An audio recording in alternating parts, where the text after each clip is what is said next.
الحقوق الواجبة علي ولجميع المسلمين والمسلمات والمؤمنين والمؤمنات الأحياء منهم والأموات. أستغفر الله العظيم لي ولوالدي لأصحاب الحقوق الواجبة علي ولجميع المسلمين والمسلمات والمؤمنين والمؤمنات الأحياء منهم والأموات. أستغفر الله العظيم لي ولوالدي ولأصحاب الحقوق الواجبة علي ولجميع المسلمين والمسلمات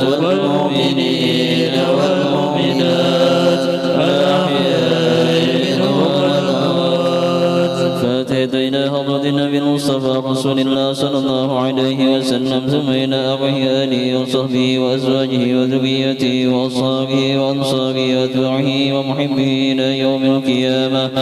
ثم الفاتحة إلى أرواح الأئمة المجتهدين ومقلدهم في الدنيا، وإلى أرواح العلماء الراشدين القضاء المخلصين وأئمة الحديث والمفسرين والساق سادتنا الصوفية المحققين، وإلى أرواح كل ولي وولية من مشايخ الأرض إلى مغاربها ومن يمينها إلى شمالها.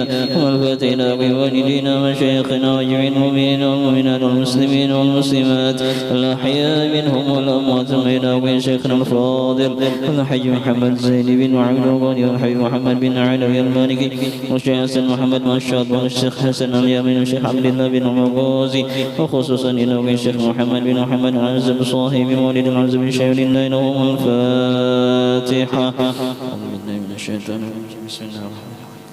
الحمد لله رب العالمين الرحمن الرحيم مالك يوم الدين. إياك نعبد وإياك نستعين اهدنا الصراط المستقيم صراط الذين أنعمت عليهم غير المغضوب عليهم ولا الضالين.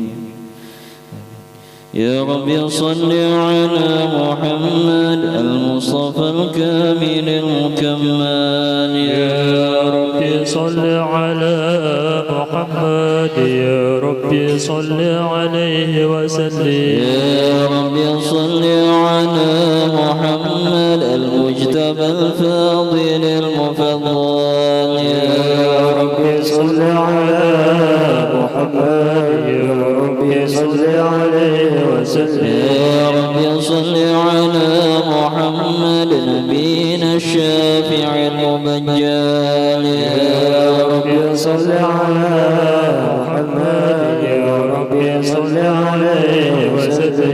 يا رب صل على محمد خير نبي وخير مرسل. يا رب صل على محمد، يا رب صل عليه وسلم. يا رب صل على محمد عليه في أمرنا المعول. يا رب صل على محمد، يا رب صل عليه وسلم. يا رب صل على محمد طوبى لمن بالنبي توسل. يا رب صل على محمد، يا رب صل عليه وسلم. يا رب صل على محمد نشجو بطه في كل محفل. يا رب صل على محمد، يا رب صل عليه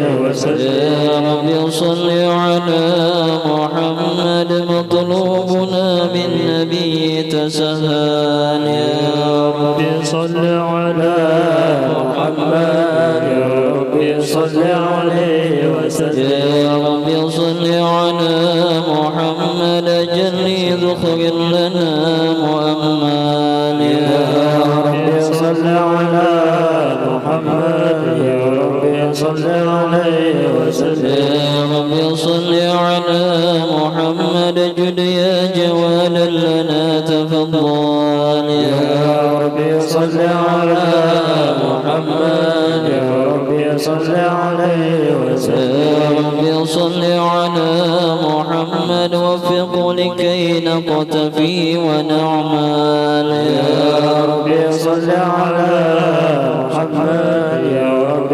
صل عليه وسلم. يا رب صل على محمد بنا رسول الهدى تكفل.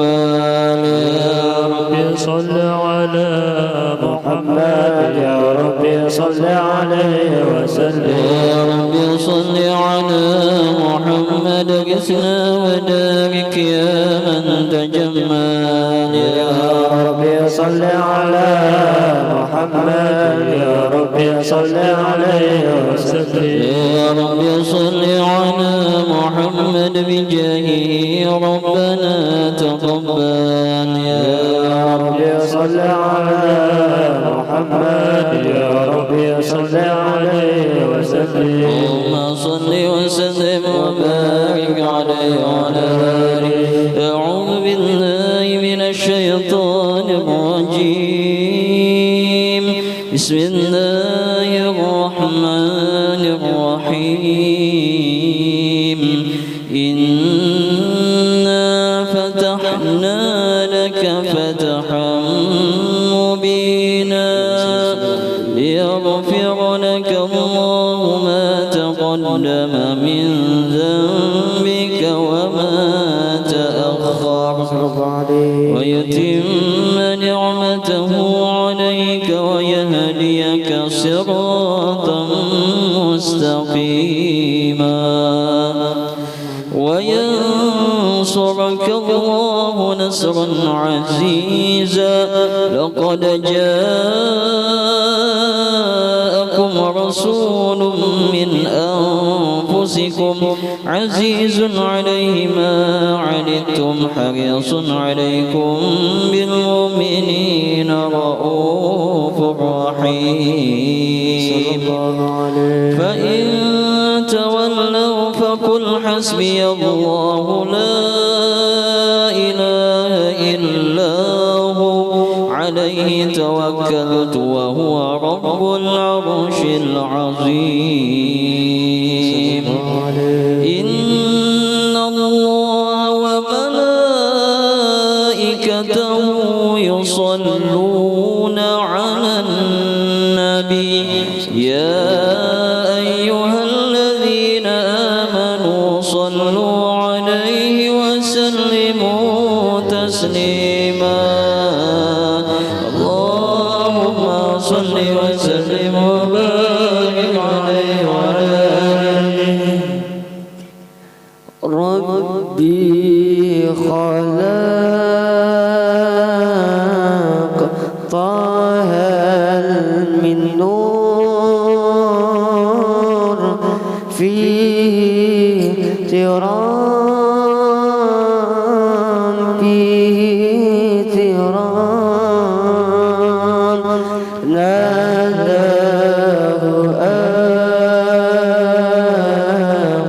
باليا المختار أنت الأمين أنت الأمين. ربي خلق من نور فيه اقتراب فيه اقتراب ناداه باليا المختار أنت الأمين أنت الأمين. لما ارتقى بيت المعمور صلى إمام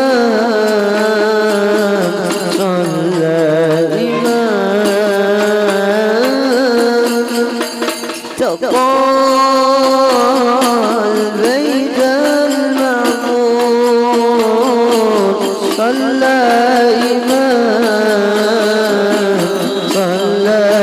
إمام وقاتنا من ربه باهي الجليل البهي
يا مختار أنت الأمين أنت الأمين ربي خلق طه من نور جئت ربي تراب تلاه أمير يا مختار أنت الأمين أنت الأمين ربي خلق طه من نور جئت ربي تراب تلاه أمير يا مختار أنت الأمين أنت الأمين لما ارتقى بيت المعمور صلى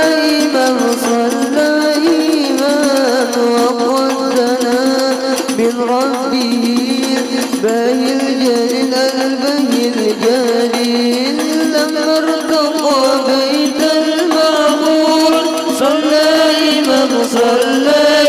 إمام وقدنا من ربه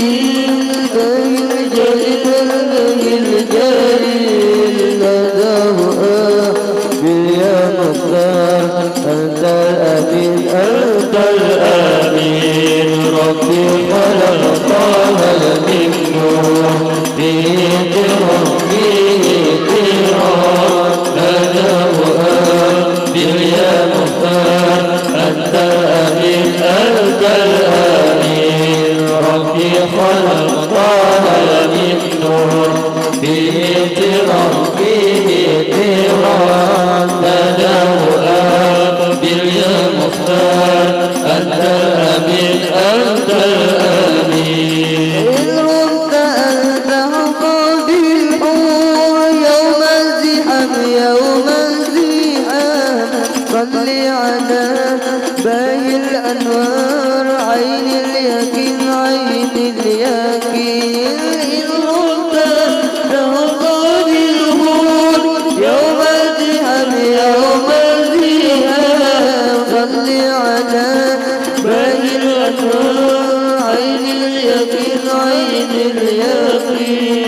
لا تقبل يا مختار أنت الأمين أنت الأمين ربي خلق طه من نور فيه تراب ناداه أمير يا مختار أنت الأمين أنت الأمين ربي خلق طه من نور به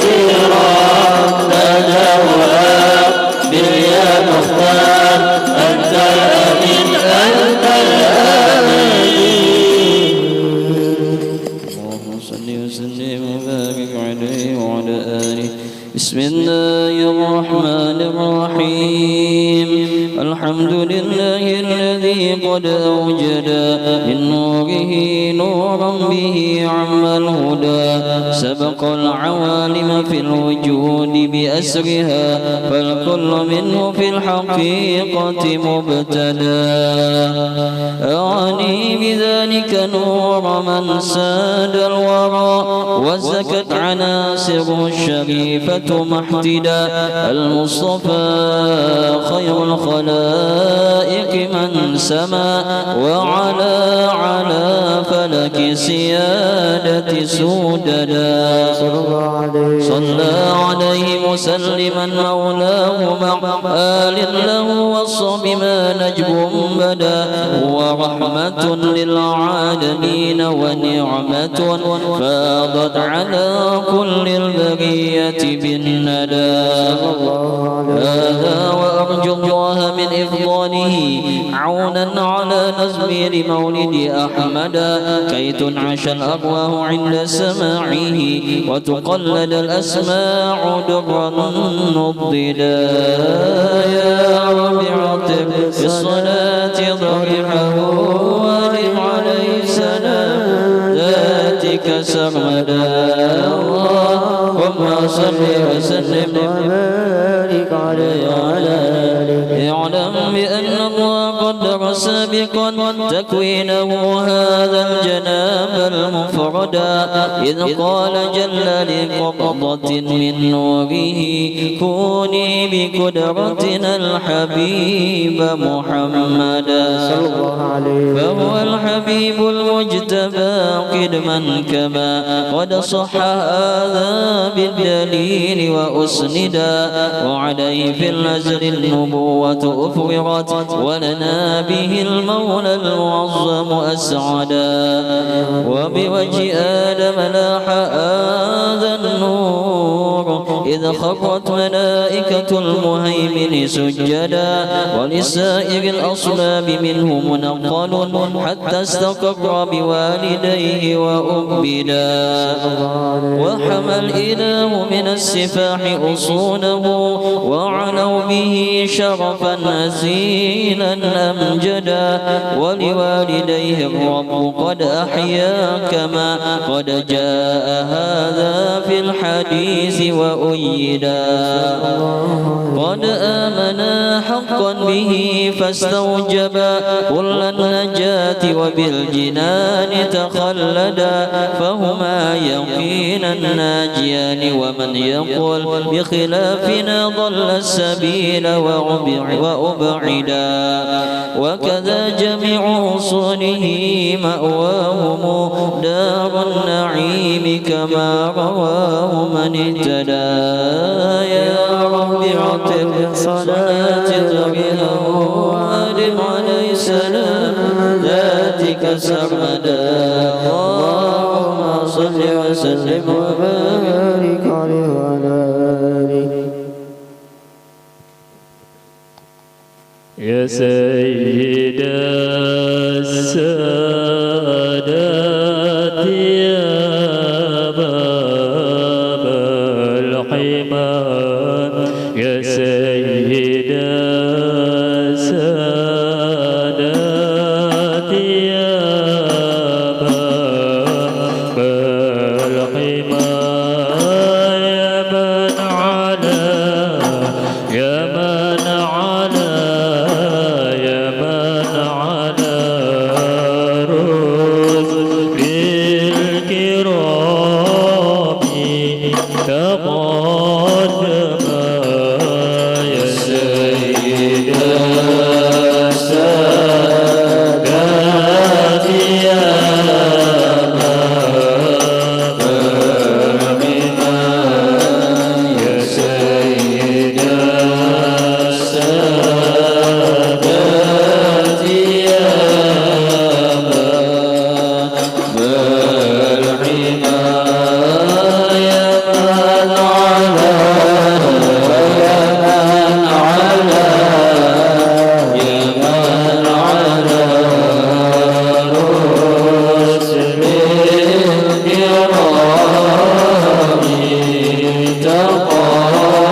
اللهم صل وسلم وبارك عليه وعلى آله.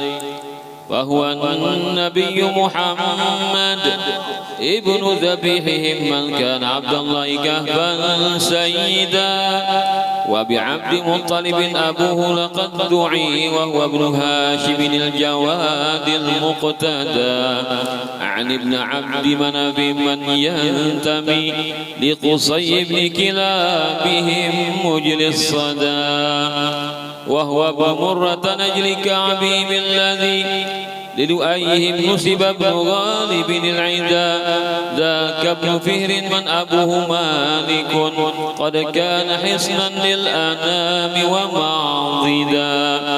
أسيد بن النضر مفرد عصره، من بالنضارة والجمال تفردا. هذا هو ابن كنانة بن خزيمة، من بالفخار سما وفاق الفرقدا. وهو ابن مدركة بن إلياس الذي في صلبه سمع النبي موحدا، يعزى إلى مدر هو ابن نزارهم، أعني بهم معدهم من أرشدا. وهو ابن عدنان الإمام المنتقى، من للذبه له انتساب أكدا. هذا هو النسب الذي اتفقوا عليه، ومن يخض من بعد خالف واعتدى. وإليه قد كان المشفع ينتهي، ويكذب النساب مهما عددا. وهو الذي فرض علينا حفظه، وكذاك كل مكلف قد وحدا. أكرم به نسبا بعقد نظامه، وحلى مفاخره الوجود تقلدا. يا رب عطر بالصلاة ضريحه، وأجب عليه صلاتك سرمدا. اللهم صل وسلم وبارك عليه وعلى آله. هذا ولما أن أراد إلهنا إظهاره السر المصون الأسعدا، ولما أن أراد إلهنا إظهاره السر المصون الأسعدا، اختص آمنة الرضا أما له، ولها به أما الهنا وتعبدا. حملت بجوهره الشريف،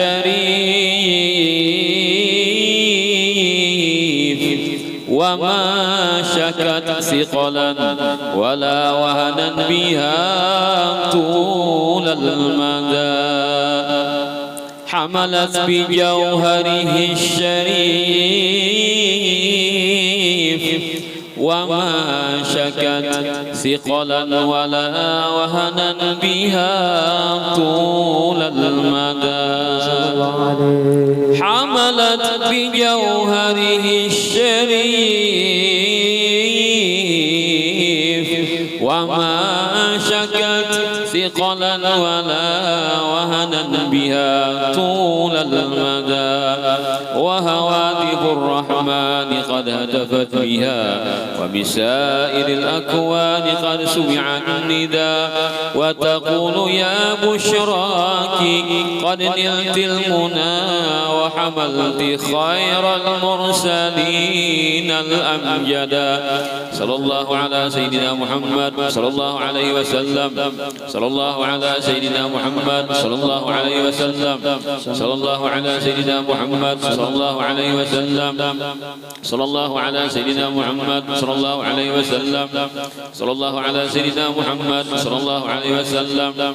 وبليلة الحمل المعظم فتحت جنات فردوس، وطابت موردا، والملك والملكوت فيها عطرا، والأنس وافى والسرور تجددا وبعامها قد عم خصب في الورى من بعد جدب للبرية أجهدا وتباشرت بالشرق والغرب الوحوش وبالصفا طير المسرة غردا وأهيل شرك أصبت أصنامها منكوسة وهوانها لن يجحدا وبعام فتح لقبوا ذا العام إذ كم من فتوحات به لن تعهدا وجميع أحبار روت أخباره وزابها وجه الزمان توردا وتقول حان ظهور بدر السعد من أفق العلا لنرى الحبيب ونسعدا في عامه كل النساء كرامة للمصطفى حملت ذكورا رشدا في عامه كل النساء كرامة للمصطفى حملت ذكورا رشدا في عامه كل النساء كرامة للمصطفى حملت ذكورا رشدا ولكم به ظهرت عجائب جمة عنها لقد ضاق النطاق تعددا يا رب عطر بالصلاة ضريحه وادم عليه سلام ذاتك سرمدا اللهم صل وسلم وبارك عليه من حمله لما مضى شهران قد وافى المنون أبا النبي الأجودا وبطيبة قد كان ذلك مذ أتى أخواله من أرض شام مسعدا وقام فيها عندهم متوجعا شهرا سقيما صابرا متجلدا وضريحه قد أشرقت أنواره من زاره نال المنى والمقصدا ولدى تمام الحمل 9 أشهر حانت ولادة من أتانا مرشدا وتأرجت أرجاء هذا الكون من نفحاته وبدا الحبور مجددا وتنفست أنوار صبح طلوعه حتى غدا ليل الضلال مبددا ولأمه في الطلق جاءت مريم وكذاك آسية التي منحت هدى وأتى من الفردوس حور معهما ليكون تأنيسا لها وتوددا فهناك قد جاء المخاض فأبرزت شمس الهدى خير الأنام الأوحدا صلى الله على محمد صلى الله عليه وسلم صلى الله على محمد يا ربي صل وسلم يا نبي سلام عليك يا رسول سلام عليك يا حبيب سلام عليك صلوات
صل وسلم وبارك عليه وعلى آله. قد كان طه المصطفى خير الورى خلقا وخلقا مثله لن يوجدا.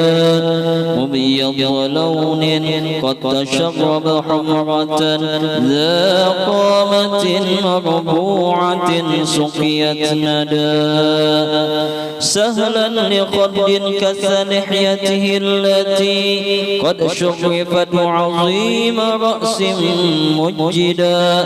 أقنى لعرنين نبر وواسعا فمه حوى درا وحسنا أوحدا.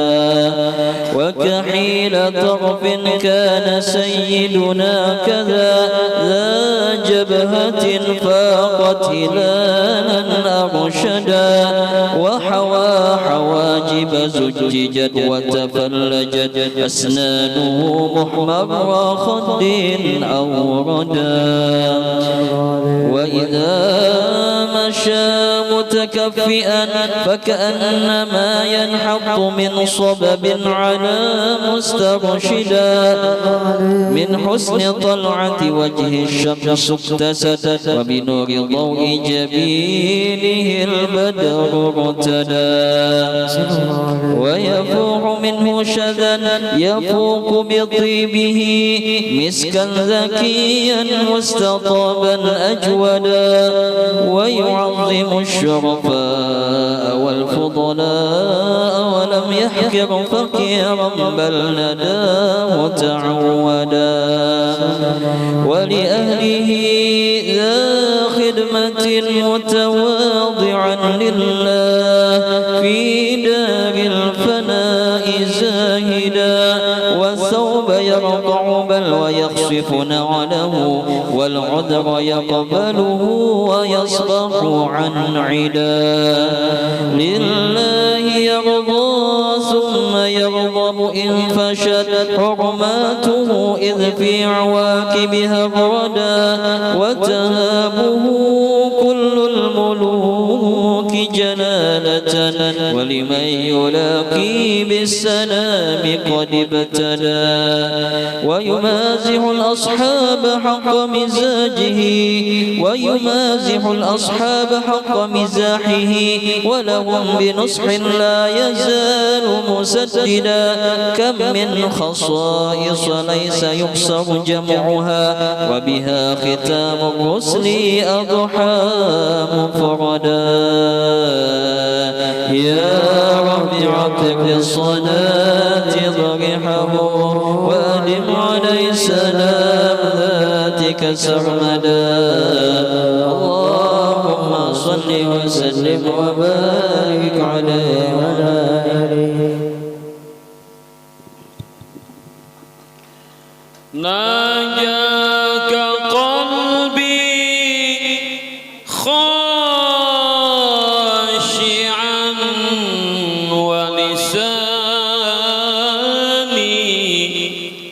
ناجاك قلبي خاشعا ولساني. يا عالما بالسر والإعلان. يا من حفظت سيدنا محمدا وحبيبه في الغر. يا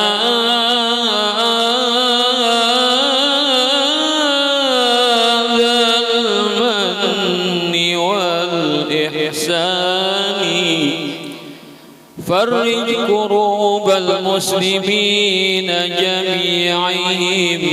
يا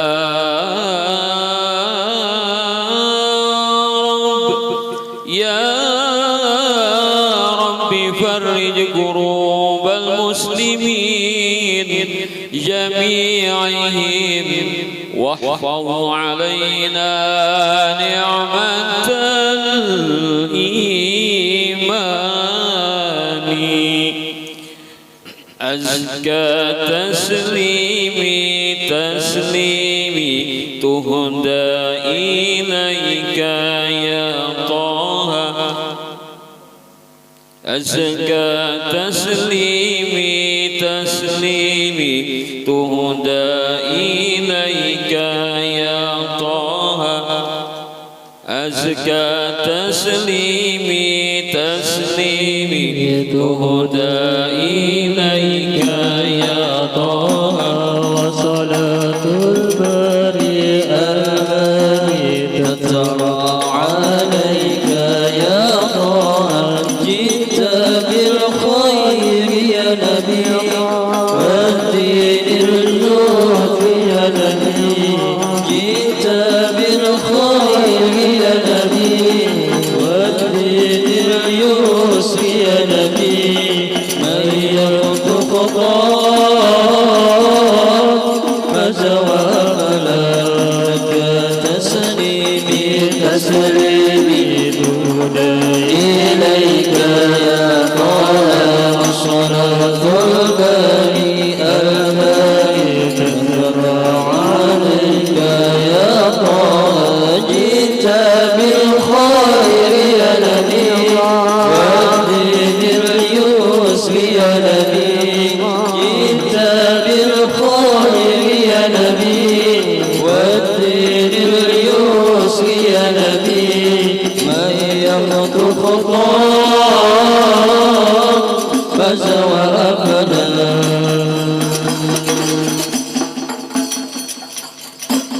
جئت بالنور يا خير هادي تهدي لله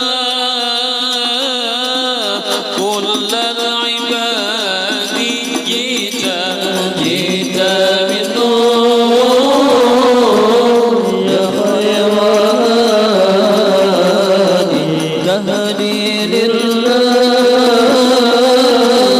كل العباد شبنا يا حبيبنا حب النبي دوأبنا شبنا يا حبيبنا حب النبي دوأبنا شبنا يا حبيبنا حب النبي دوأبنا جئت بالخير يا نبي والدين اليسر يا نبي جئت بالخير يا نبي والدين اليسر يا نبي من يخط خطاك فجوابنا تسليمي تهدى إليك يا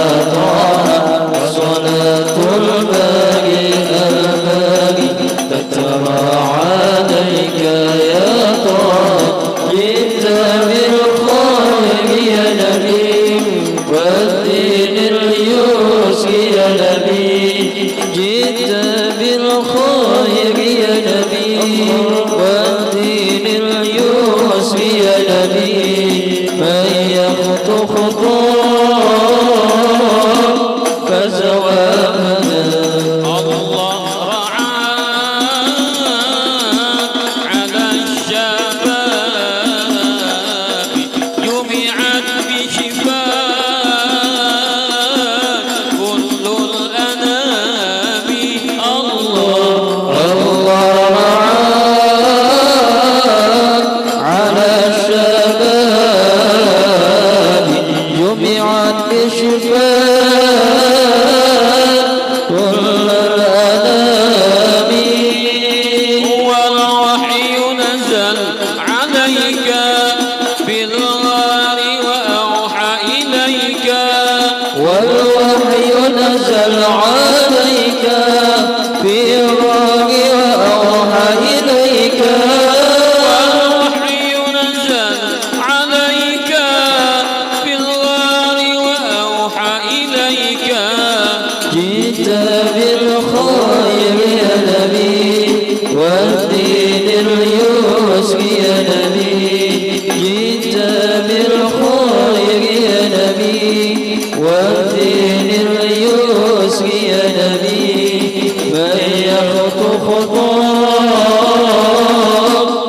فزواكنا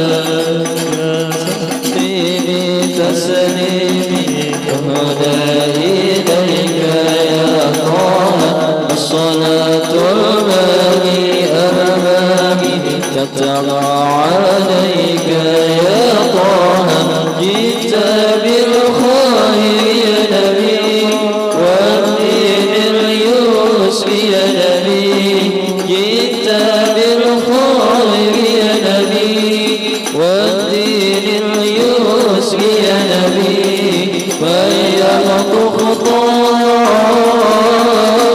فزواكنا اللهم صل وسلم وبارك عليه وعلى آله.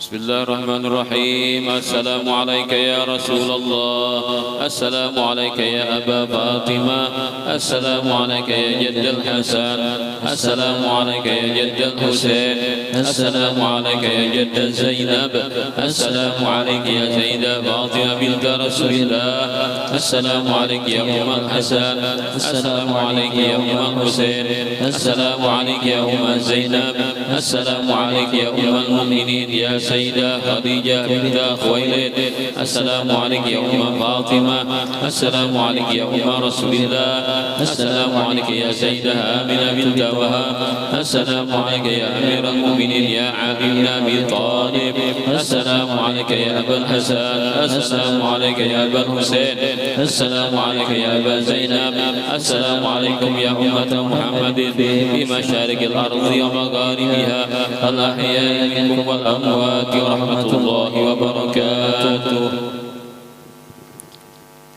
الفاتحة. بسم الله الرحمن الرحيم. الحمد لله رب العالمين الرحمن الرحيم مالك يوم الدين إياك نعبد وإياك نستعين اهدنا الصراط المستقيم صراط الذين أنعمت عليهم غير المغضوب عليهم. الحمد لله الذي هدانا لهذا وما كنا لنهتدي لولا أن هدانا الله، والصلاة والسلام على سيدنا محمد عبد الله القائم بحق الله ما ضاقت إلا وفرجها الله على آله وصحبه ومن والاه.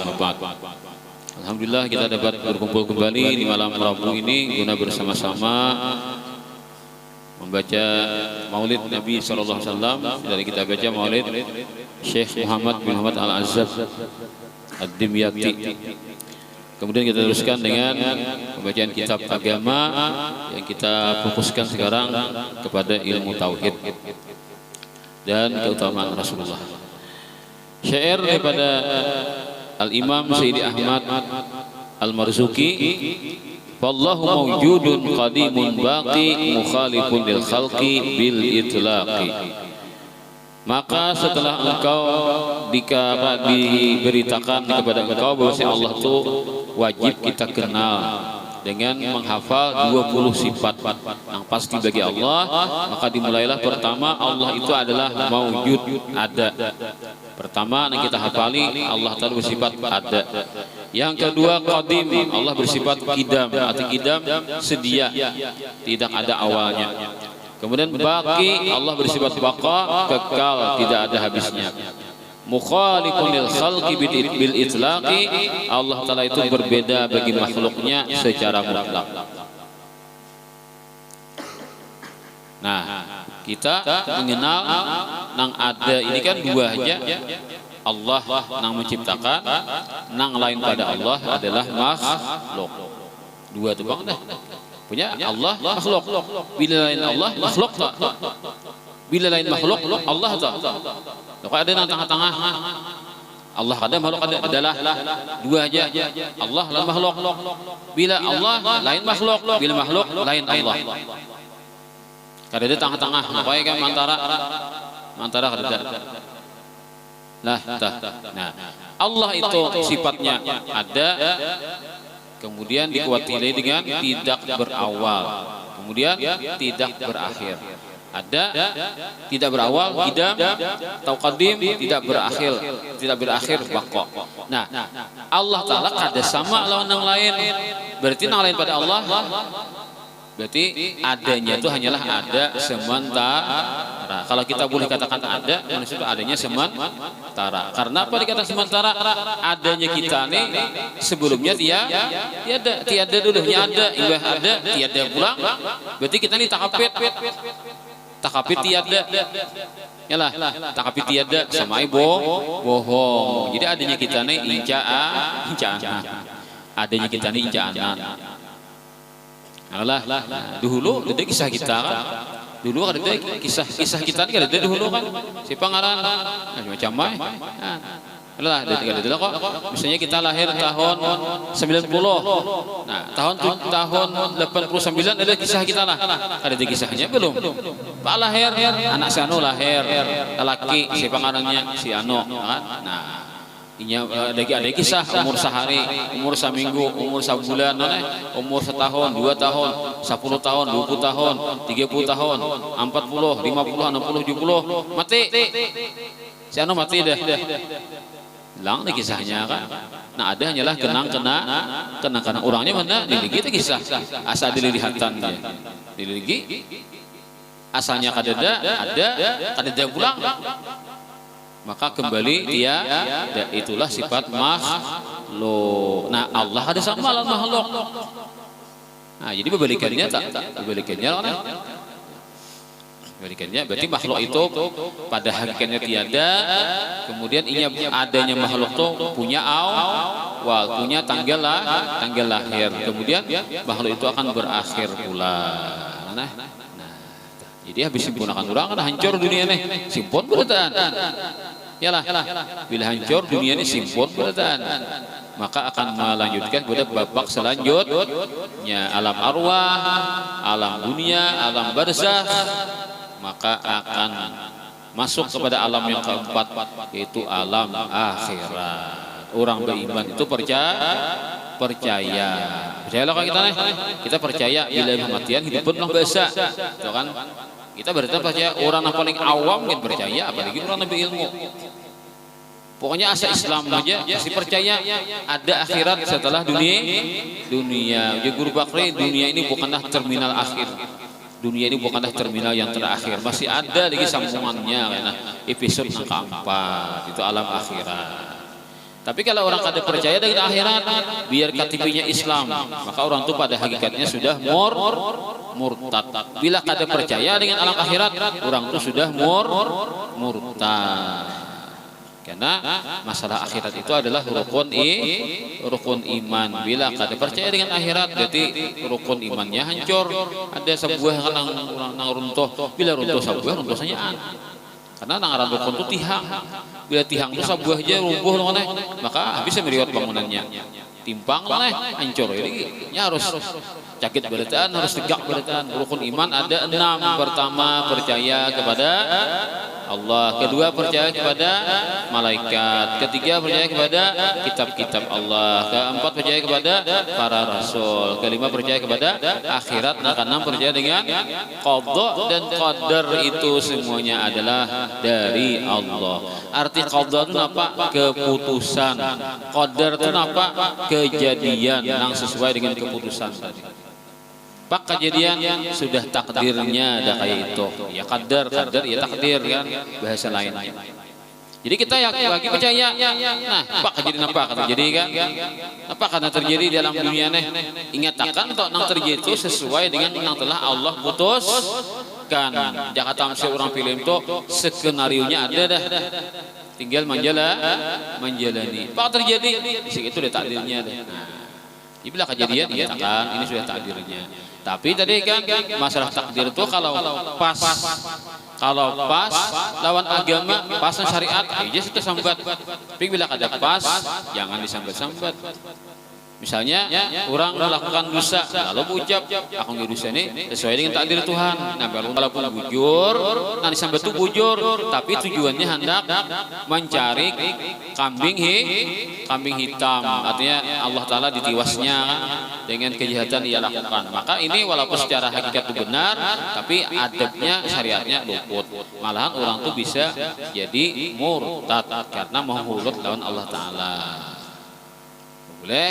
Jadi boleh sambat nang alhamdulillah kita dikumpulkan Allah Taala di sini guna kita bersalawat dan menuntut ilmu. Nah, sesuai dengan takdir Tuhan, Allah mentakdirkan kita kayak ini. Silahkan sambat karena takdir itu bagus, baik.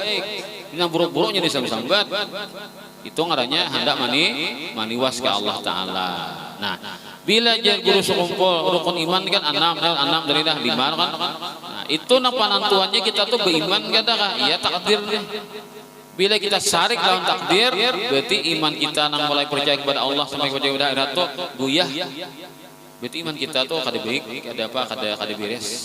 Bila kita sarik lawan keputusan Allah, kan bila terjadi pasti keputusannya nang di alam arwah sana Allah Taala sudah menentukan. Apa aja kejadian-kejadian di alam semesta ini itu sesuai dengan qadha ketentuan yang Allah telah tentukan. Apa kejadian ya qadar, ya takdir berlakunya yang sudah Allah Taala aturkan sebelumnya. Nah, Allah Ta'ala itu berbeda bagi segala makhluk atau berbeda bagi yang lainnya. Ada boleh kita mengatakan Tuhan itu sama lawan yang lain. Nah, pada antaranya tidak ada sesuatu yang dikatakan ada pasti punya tempat. Jujurlah. Benda itu bila kita katakan ada pasti punya tempat. Ini kaidah lah. Apa saja benda apabila ia itu dikatakan ada pasti punya tempat. Ada buku, ada nih tempatnya di mana? Di atas tas di atas meja di atas lantai di atas tanah. Punya walaupun makhluk gaib hantu ada pasti punya tempatnya. Kita ada tamu kan hantu tuh malaikat ada pasti punya tempat. Ini kaidah ini berlaku hanya bagi makhluk. Jangan pukul rata. Bila pukul rata berarti menyamakan Tuhan lawan makhluk. Kan kaidah hanya apa saja yang dikatakan ada pasti punya tempat. Itu makhluk. Bila Allah jangan dimasukkan ke sini. Bila memasukkan Allah dalam kaidah ini berarti menyamakan Tuhan lawan makhluk. Maka Allah Taala ini mukhalafatuhu lil hawa. Laisa kamitslihi syai'un, tidak sama dengan apa saja Allah Taala itu. Jadi kaidah itu berlaku bagi makhluk. Apa saja makhluknya bilanya ada pasti ada tempatnya. Walaupun makhluknya gaib. Bila Allah ada bertempat, bila madahkan Tuhan bertempat berarti menyamakan Tuhan dan makhluk. Mujassimah aliran sesat. Ada apa kita madahan bukan itu kafir kan? Aliran sesat. Bila madahkan Tuhan bertempat aliran Bisakah melihat film Sunggokong? Kerak sedang mengadakan musyawarah kongres. Monyet kaya raya cokong. Yalah. Monyet jadi raja King Kong. Monyet jadi pendekar Sunggokong. Monyet berkhianat Manikong. Monyet tuha benar sudah engkong. Itu bukan kongkong lah. Monyet punya biskuit kongguan. Monyet kaya sekali kong lemerat. Itu kan bukan kongkongnya tak. Kota monyet Hongkong. Harap tak ada kongkong ada deh. Nah, kita misalnya film Sunggokong. Bisa nabi nasi gokong lah, kera sakti. Nah, dulu kamu tahu anak-anak, rami bener nasi gokong kan hiburan pak beri anak-anak waktu ada, waktu hanyaran ada TV kan, TV nang rami-rami nih. Jadi TV aja tunggu pas sunggokong beri kan. Nah, sunggokong sakarinya mau rusak etikat kan sunggokong tak. Kenapa? Sunggokong waktu tamu diwa kan?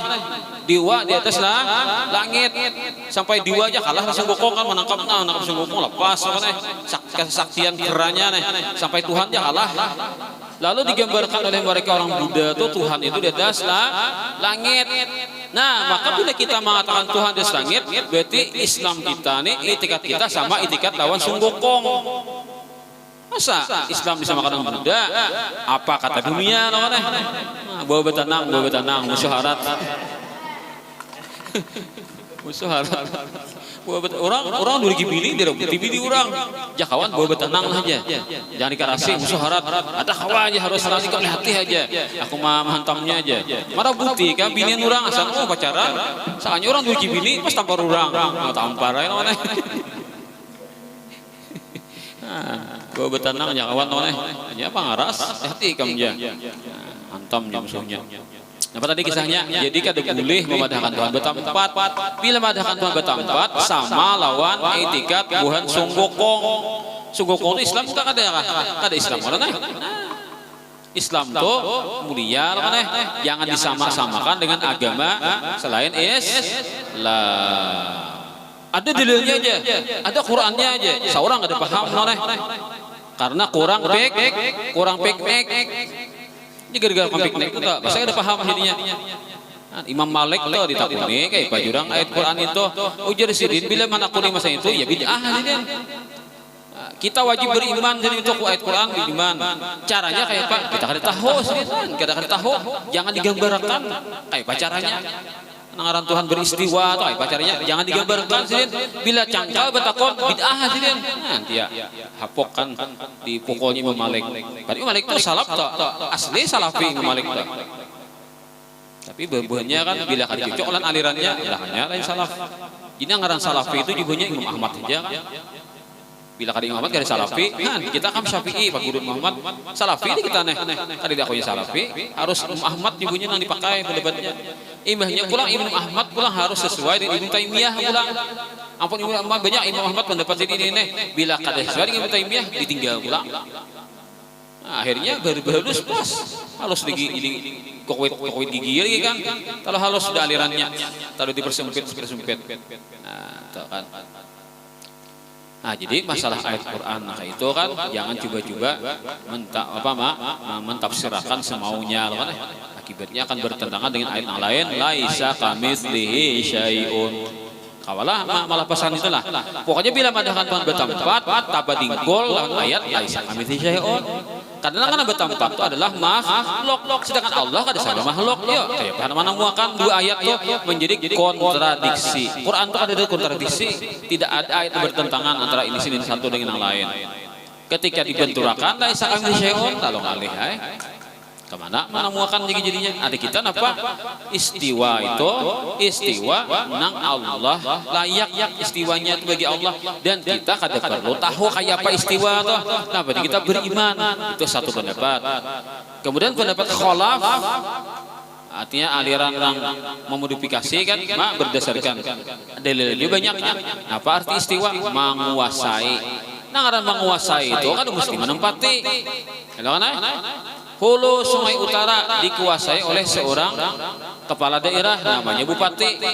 Yalah, di mana sih diam? Di sana lah kan jarang kuantan nih kita masuk Hulu Sungai Utara juga nih. Dalam kekuasaan bupati ada bupati duduk sini lah. Amun duduk bupati sahurus Sungai Utara kegenalnya aja bupati lah nih. Sahai suan duduk sidin kegenalan orangnya lah nih. Nah, sidin di rumah sini sana aja.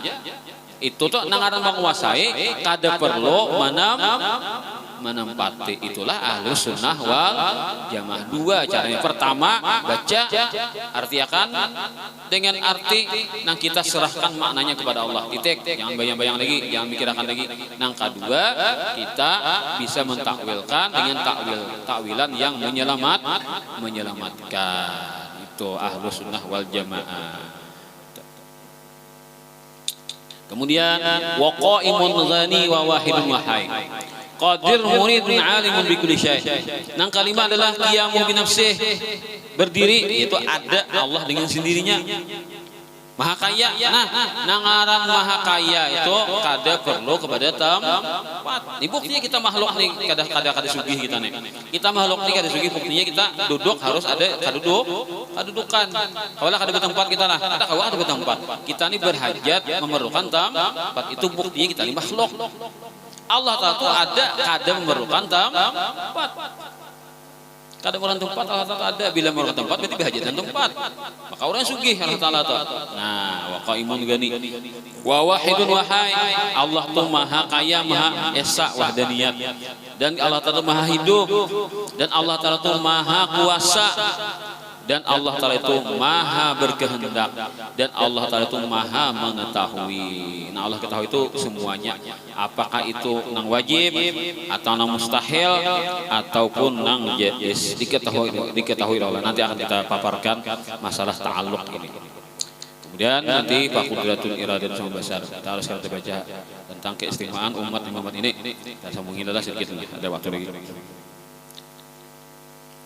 Kemudian kata Sayyid Muhammad bin Alawi Al-Maliki, yang ketujuh keistimewaan umat Nabi Muhammad adalah mereka tidak dihukum kalau tersalah atau lupa. Nah, kalau umat terdahulu tersalah lupa itu masih ada perhitungannya kan? Nah, itu.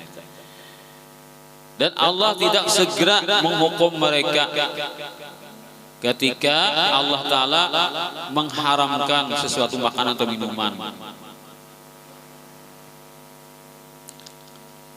Salah. Orang bahari itu. Jadi umat bahari itu bila mereka melakukan kesalahan, terkadang karena mereka tidak sengaja atau karena mereka lupa, tetap dihukum Allah Ta'ala. Karena dianggap kada teliti, itu kan. Gara-gara apakah diharamkan Tuhan makanan? Dan kalau umat dahulu, gara-gara apakah diharamkan Allah Ta'ala minuman sebagai siksa kepada mereka? Gara-gara ada kesalahan, kenal halus kan. Tapi kalau umat Nabi Sallallahu Alaihi Wasallam, Allah Ta'ala tidak menghukum mereka kalau mereka tersalah atau mereka terlupakan atau mereka dipaksa. Ada gugur, paksa orang, ada apa? Dipaksa orang, bujur-bujur paksa orang, atau melakukan keadaan. Karena apa? Kada dihukum kecuali membunuh lah. Nah, kalau membunuh itu kan kisahnya kan walaupun dipaksa orang tetap dosa. Nah, itu membunuh itu anu Bang, mengorbankan nyawa orang, Bang. Nah, walaupun terpaksa tetap berdosa. Ada kawang itu jatuh untuk umat Nabi Muhammad. Tapi kalau umat Bahari kan semuanya apa aja. Iya, kisah Bahari kan seorang pemuda dicalonkan orang jadi tukang sihir. Jadi kisahnya kayak ini, raja tak ada bisa tukang sihir ini sudah tuha. Lalu tukang sihir hendak minta pensiun, raja nih. Sebelum pensiun ilmunya turunakan dulu.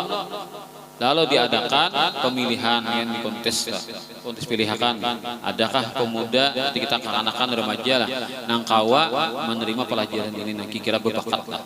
Lalu raja memilih-milih dapat seorang sekong ya, udah sampai banyak tukang sihir bisa ilmu, mau udahkan ilmu udah banyak kan itu bang, sakti banyak nang ada balahi ulang lah, sekongnya ditunggal kan jaga sakti nih, nyaman raja kan juga gitu jadi disuruh mentah banyak kan habisnya pakumpak karena memberontak kan habisnya, nah lalu sekong aja. Lalu setelah terpilih orang dari si kakanak tadi atau remaja tadi kan disuruh raja tiap hari datang ke kerajaan. Nih jara-jara gurumu, ikam harus dapat ilmu dari tukang sihir nih. Habis ilmunya ambil, budal ilmu kan supaya ikam menjadi penerus tukang sihir istana. Hari tulak. Nah pemuda ini rupanya biar tulak itu tetamu orang tuha ini baik. Singgahnya pandir pas bakawan panto melihat kelakuan orang Tuhan ini baik. Akhirnya pemuda tadi apa ngarannya nih ketujuh akhirnya diberi nasihat makai. Nah lalu orang Tuhan tadi memadahkan bahwasanya kan aku ini adalah seorang muslim, sedangkan raja ini kan kafir dan raja ini menyuruh manusia rakyatnya menyembah kepadanya. Nah kayak Fir'aun juga lakukan mana rajanya nih. Jadi si orang Tuhan aku ini seorang muslim, artinya aku butuhan selain raja siapa Tuhan pian Allah. Lalu dilajari ilmu tauhid kan si pemuda tadi. Nah, kan jaka janjilan untuk masihir pukul 8 belajar lambat setengah 8 ya sampai ke istana kan. Gara-gara singgah di rumah orang Tuhan yang muslim tadi. Akhirnya si pemuda tadi talambat sarik tukang sihir. Terlambat sarik tukang sihir dipukuli ada tukang sihir. Nah besoknya ulai melaporkan lawan orang Tuhan tadi. Ulun bilang pian ini nah semalam kan gara-gara imbah belajar pian hanya datang ke istana pas terlambat ulun dipukuli tukang sihir. Nah kayak apa nih kisahnya nih?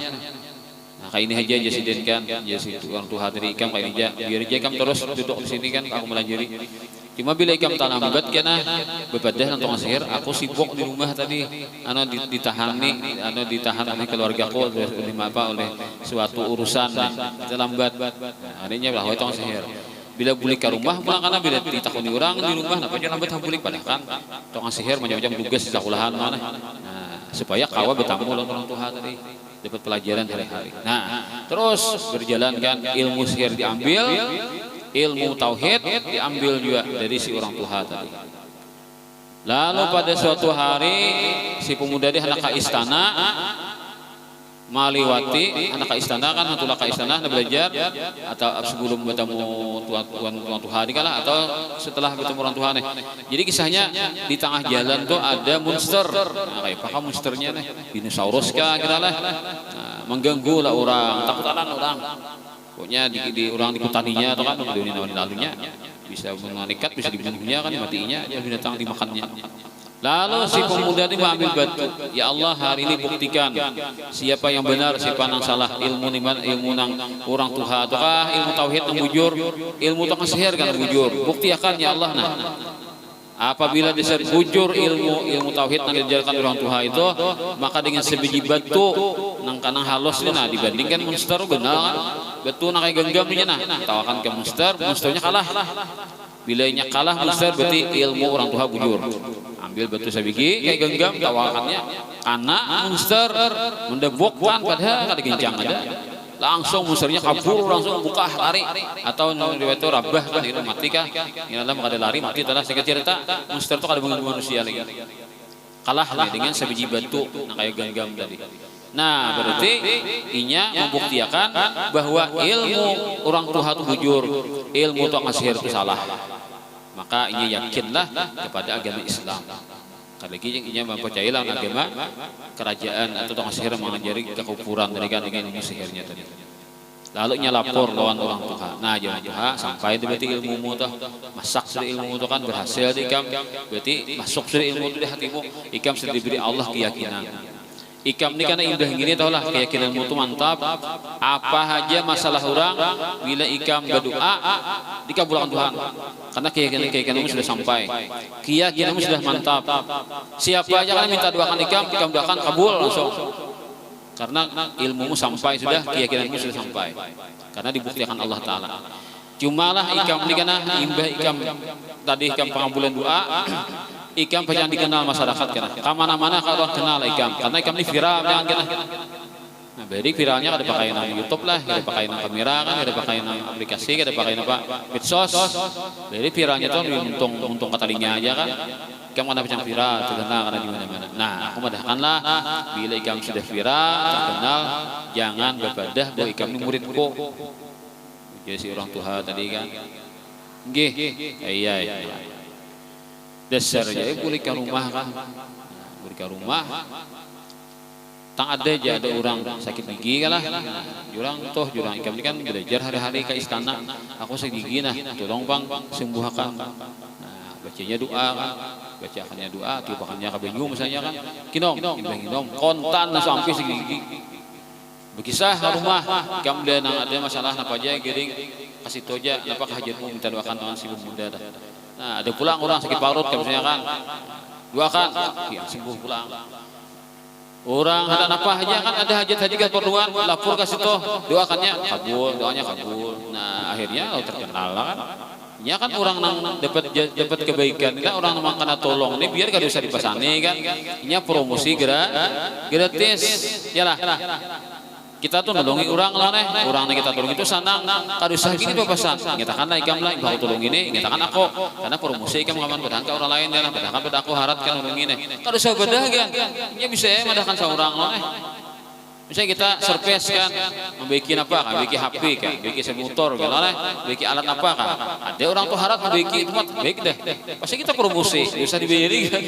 Padahal kamu situ aja, aku buktikan deh. Itu kan kebiasaan kita kayak itu. Bila orang tuh tertolong pasti akan mempromosikan nah ini dapat pertolongan tadi. Nah akhirnya terkenal pada suatu masa ada seorang menteri yang sudah tuha dan matanya sudah rabun. Nah, minta izin na pemerintah cuti kan raja kan minta cuti nih berhubung mata sudah nangka ini kan ada kawan bagi minta cuti silakan raja ikam bagi ubat hasil tolah cuti minta cuti kalau punya kada musim boleh kan apa pensiun sakaninya dan habar juga si menteri ini datang hai anak hai pemuda sembuhkan aku ujar si pemuda itu ulun kata menyembuhkan biar bapak ada tuh orang sembuhan itu bukan ulun menyembuhkan namanya menyembuhkan tuh Allah siapa Allah tuh Tuhan semesta alam Tuhan mana Tuhan berada ya kita bertuhan raja kok ada Allah tuh Tuhan kita dan Tuhan raja kita tuh Allah juga Tuhannya semesta alam oleh Allah. Jadi kayak itu kayak dijepian bila pian meyakini nampan urun pada hakannya Allah tuh semesta alam. Allah tuh Tuhan sebujurannya bukan makhluk, bukan raja kan, bukan manusia Tuhan itu. Bila pian percaya, urun doakan kabul sembuh mata pian.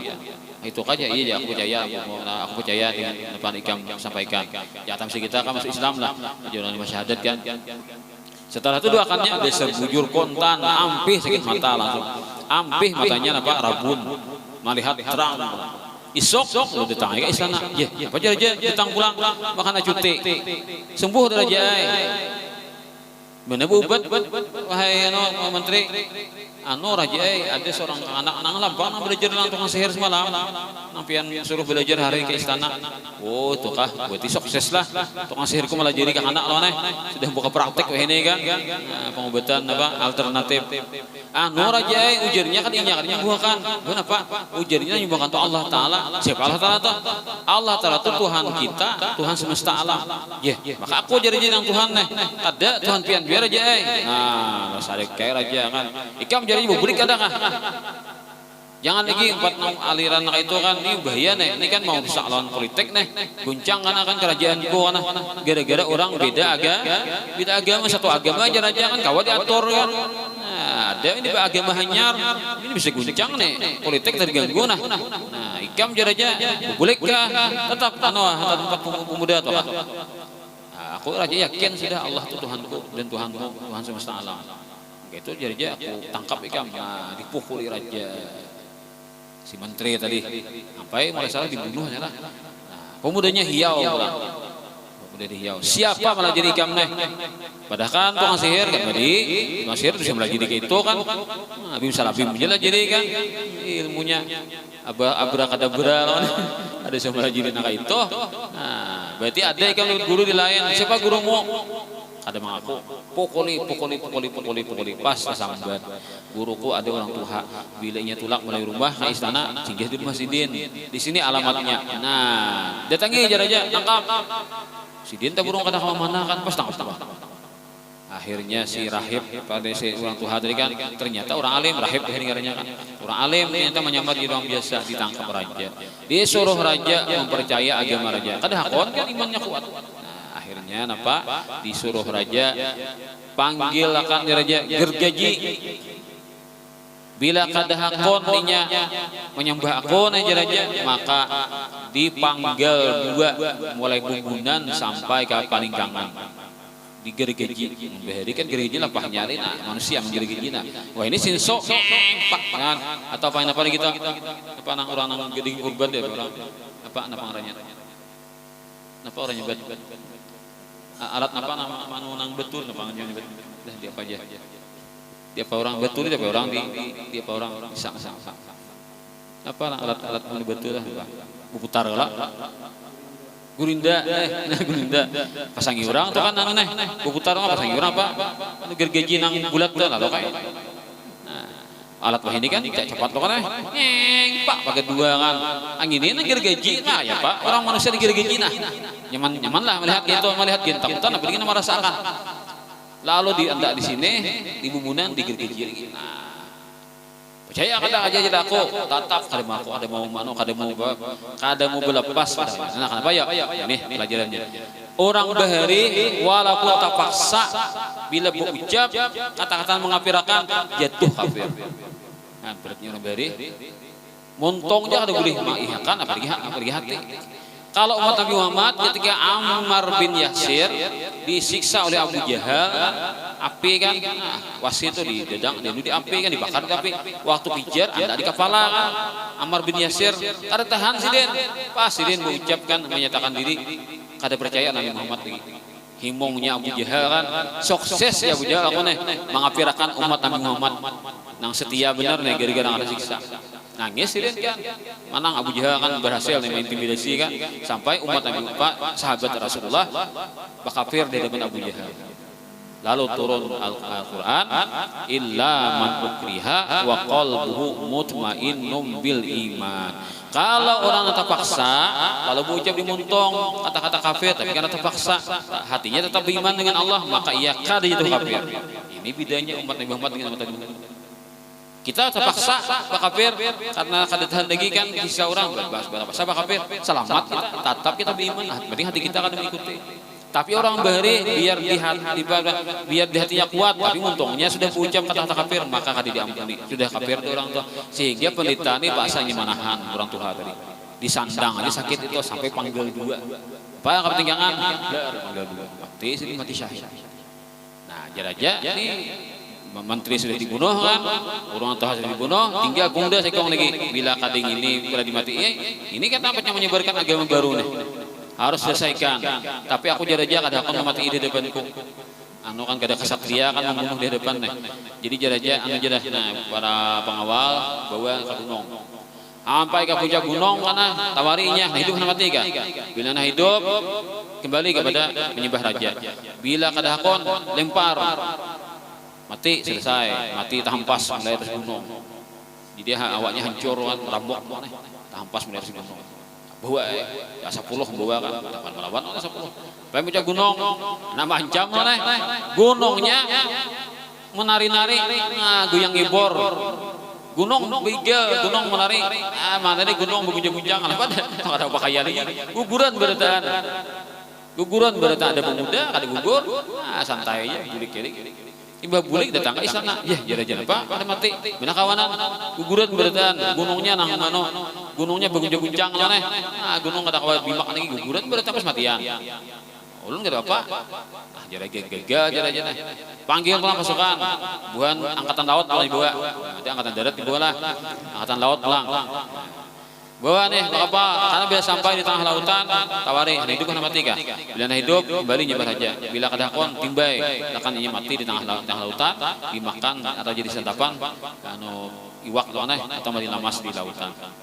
Sampai di tengah laut, hendak menangkap, hendak mengancam nih. Kapalnya pecah, pecah kapal, ayo pengunyong, asingnya pengunyong, ada tahan lagi kan, pengunyong ada tahan lagi, habis naga matian bila tanah masa, ada pemuda timbul di banyu, berjalan di banyu, karamat nih karamat, sampai ke istana pulang, jaraja masih hidup juga nih, ayo pergi jaraja, gagal terus pembunuhannya nih, lalu akhirnya raja nih tak umut kan. Ujar si pemuda, paduka raja hendak bunuh aku kah? Iya pak raja mikirakan membunuh jam nih kata kawan ay pak. Ada caranya raja hendak kan? Pemuda ini polosnya deh. Kalau hendak bunuh ulun raja ada caranya. Kayak pak raja membunuh jam. Nah kayak inilah pian pengumuman seluruh rakyat. Kumpulkan berataan, ulahkan panggung. Nah kaina bila satu kumpul berataan, ulun pian pasong di hujung sana. Imbahnya pian manimbak pakai panah. Nah, pian bacaan bila kada bacaan kada sakti, kada tambus, kada berhasil. Harus ada bacaannya. Bacanya nyaring supaya kedengaran seberataan kan. Apa bacanya? Bismi rabbi hadzal gulam. Aku minta tolong kepada Tuhan si pemuda ini. Itu artinya kan bismi rabbi hadzal gulam, aku menimba gulam ini, menimba pemuda ini dengan minta tolong kepada Tuhannya si pemuda ini. Ya timbang ibadah pian magawi itu karena ulah mati ya. Ayo jaraja gawi kan aku muta. Nah, pengumuman. Kada boleh alpa, ada boleh izin, ada boleh ujur. Pokoknya ada berenak kah, kumpul aja di lapangan noneh. Nang sanggir-giring saya gigi kah, nang karena corona karena covid kah, kumpul betan, ada tahuai jaraja harus betan hadir, ada istilah apa lagi?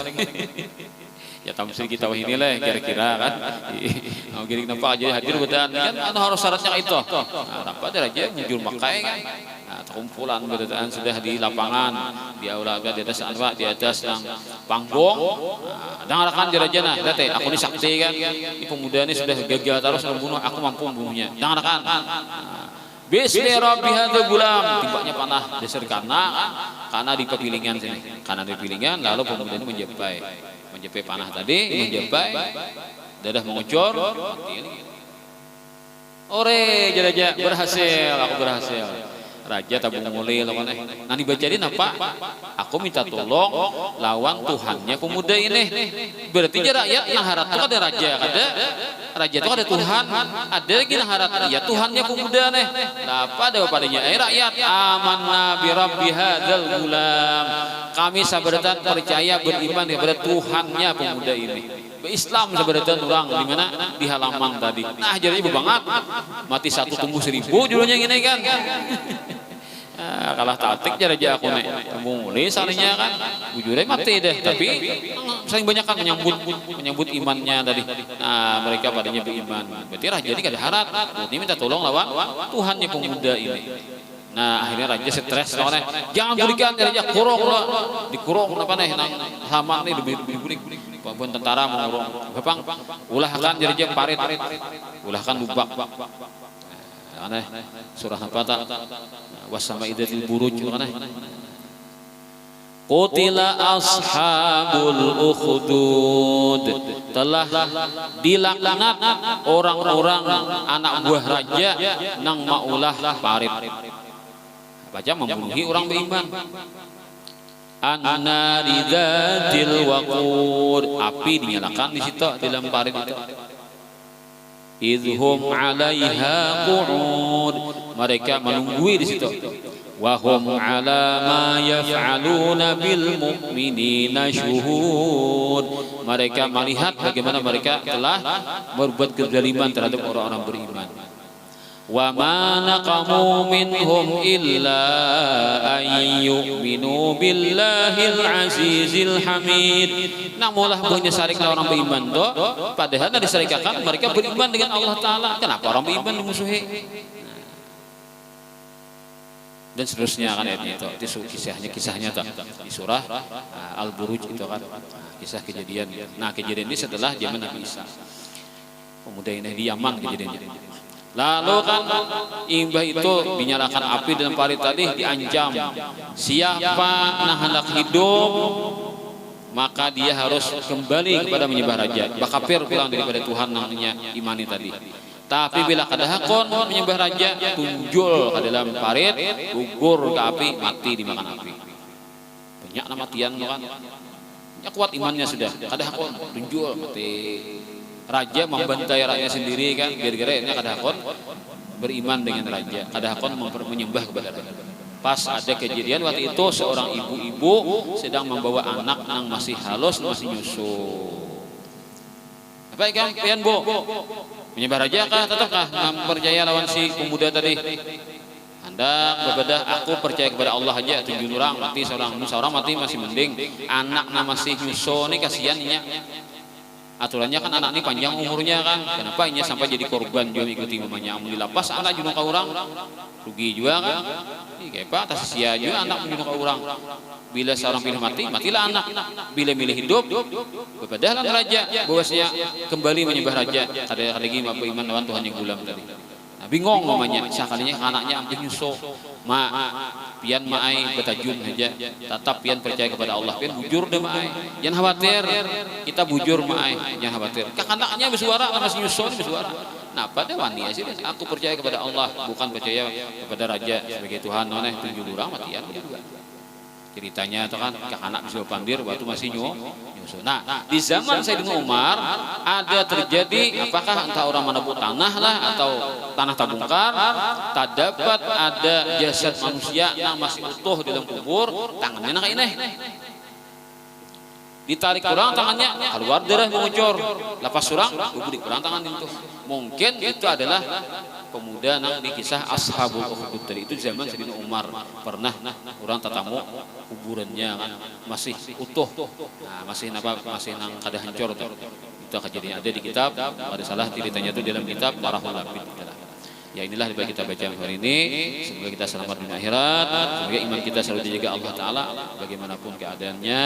Tapi yang kita ingin adalah bi khairin wa lutfin wa afiyah. Semoga kita selalu mendapatkan curahan rahmat, maghfirah dan keridhaan dari Allah SWT, dan nantinya pula dengan syafaatnya Rasulullah SAW di akhirat. Amin ya rabbal alamin. Ala diniyah wa kulli ma nabi sallallahu alaihi wasallam. Al-Fatihah.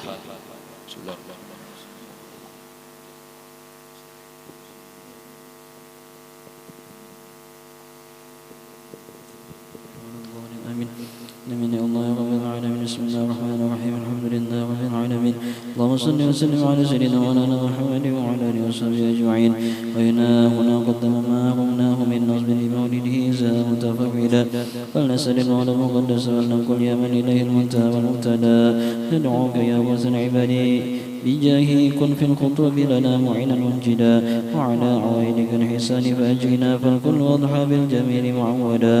وبما نؤمل يا كريم فانجد لنا فضلا وكن بالجود منك مزودا، ومن بصرف النفس عن شهواتها وافكك فؤادا في هواه تقيدا. ومن الجرائم تب علينا واهدنا واغفر لكل ما جنى وتعمدا، ومن بعافية لمرضانا واجد باللطف يا من بالمكارم عودا. وبحلية الإيمان حل قلوبنا ولها بأنوار المعارف أسعدا، وإلى سواك فلا تكلنا واسقنا غيثا غيثا للبرية جيدا. واحرس حما طه وأجزل خيره وخذل لمن قد رمى سوءا أوردا. وكذا بلاد المسلمين احفظ لها جمعا وبالفرج الكريم تعهدا. وانظر إلى سلطاننا بعناية وانصر به الشرع الحنيف ومهدا، ولديننا وثبت وقوي يقيننا كيما يقين ما نحاذره غدا. ونفوز من خير الورى بشفاعة ونحوز في جنات عدن مقعدا.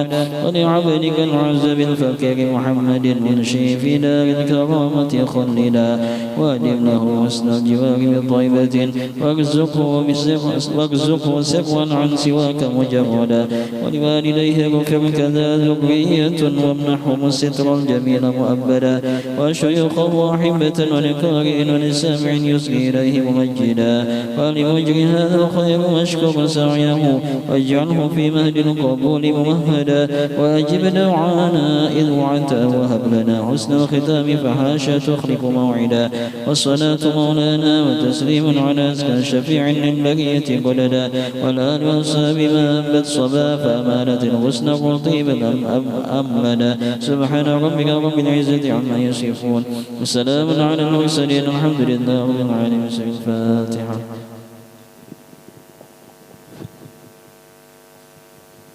يا ربي بالمصطفى بلغ مقاصدنا واغفر لنا ما مضى يا واسع الكرم. يا ربي بالمصطفى بلغ مقاصدنا ما مضى يا واسع الكرم. يا ربي بالمصطفى بلغ مقاصدنا واغفر لنا